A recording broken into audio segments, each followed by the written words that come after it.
Olá, seja bem-vindo. Começa mais um Repensar. E hoje o nosso convidado nos traz um romance envolvente que tem lições muito importantes para o nosso dia a dia, para o nosso viver, para o nosso conviver. O livro que nós vamos comentar hoje é Resgate de Almas, um livro ditado pelo espírito Geraldo Campos. E quem está aqui conosco para comentarmos sobre essa história, sobre esse tema, é Humberto Fabre. Humberto, seja muito bem-vindo ao Repensar. Muito obrigado, Isilda, a você, aos amigos telespectadores. É uma alegria nós estarmos juntos. Bom, Humberto, falar desse livro, Resgate de Almas, eu queria que você contasse, assim, como começou, né? Como começou esse seu trabalho? Eu acho que toda vez que um convidado vem pela primeira vez, a gente quer saber um pouquinho, né, da história dele, para até chegar ao livro, pelo menos esse que nós estamos comentando, que vamos comentar hoje, né? O trabalho de psicografia, para mim, particularmente, é um trabalho novo. Sim. Eu iniciei cerca de 1 ano e meio atrás. O próprio trabalho de escrever algum livro também não é de muito tempo. Começo o primeiro livro há 4 anos, onde da minha autoria, sem o trabalho da psicografia naturalmente, né, eu tenho 3 livros apenas. E já psicografados, outros por outras editoras, sendo esse o primeiro pela Mundo Maior. Esse trabalho é uma proposta dos amigos espirituais para um lote inicial de 50 livros, onde o objetivo é buscar casos de pessoas comuns, ou seja, dramas que por vezes que as criaturas vivem, ou seja, desafios, né? Melhor do que dramas, são desafios na vida de cada um, que as criaturas acabam vivendo, cada um de nós, né, por sua vez, e que não necessariamente é de conhecimento da mídia. E por vezes lições assim muito interessantes, muito profundas, tem muito ensinamento, porque é uma psicografia, são histórias romanceadas, mas de situações que de fato ocorreram.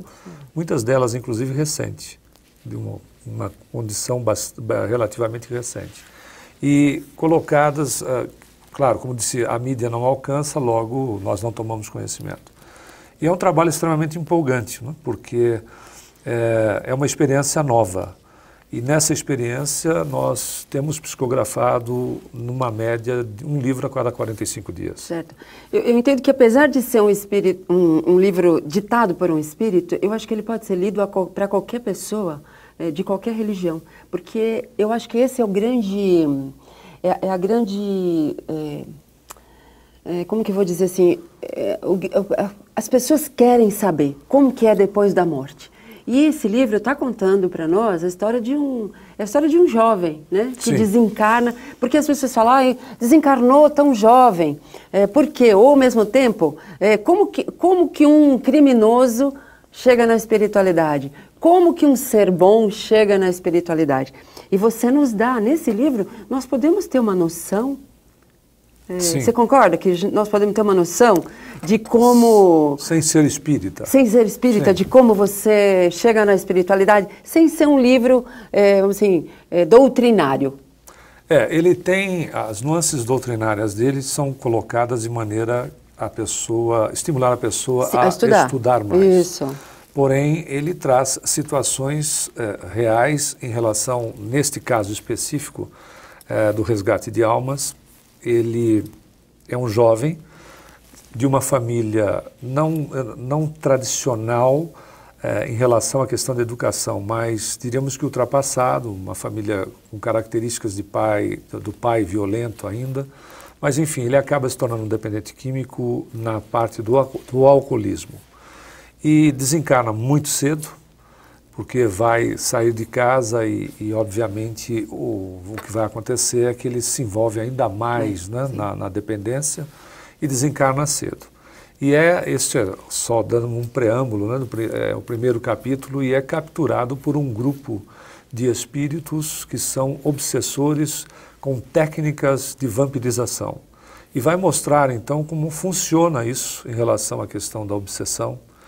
E na ignorância do personagem central, que é o Gabriel, inclusive ele é apelidado de Anjinho, Porque o anjo Gabriel, mas de uma maneira jocosa, ele é apelidado de anjinho e se torna um anjo mau.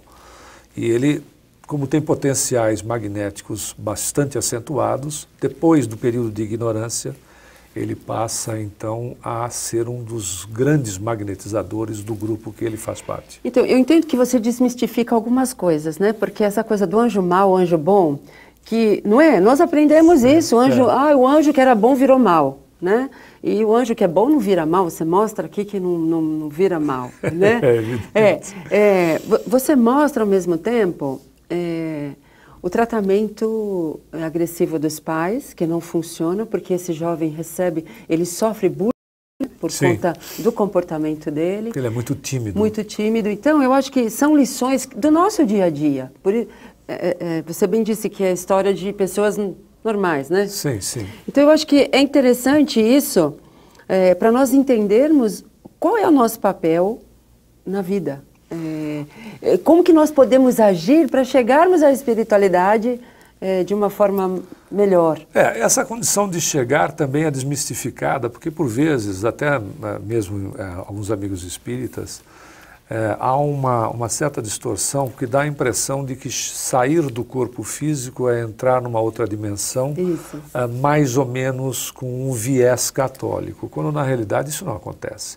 É uma continuidade de um processo que seja com conhecimento ou sem. O ideal é que seja com, né? Para aproveitarmos bem o período aqui e continuarmos aproveitando.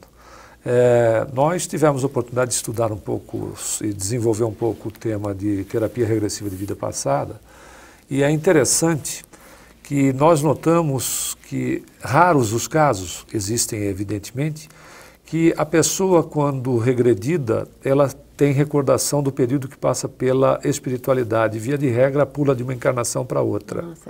Isso diz respeito à questão da viciação mental, onde o indivíduo ele está habituado, na viciação dele, a reencarnar. Sim. E ignora, por vezes, até mesmo um período de 50 anos. O tempo que ele ficou na espiritualidade. Quando, na verdade, é uma continuidade em um processo dinâmico onde, tendo-se consciência dele, se aproveita o momento atual e dá-se continuidade, mais ou menos alguma coisa, excluindo a parte da experiência específica de André Luiz no livro Nosso Lar, seria mais ou menos sairmos daqui e darmos continuidade na vida como André Luiz lá, sem a necessidade de passar por um umbral, porque o umbral não é o inferno dos espíritas, conforme a gente sabe. Né? Nós vamos falar mais disso, que isso está muito interessante daqui a pouquinho. Nós vamos dar um breve intervalo e já voltamos.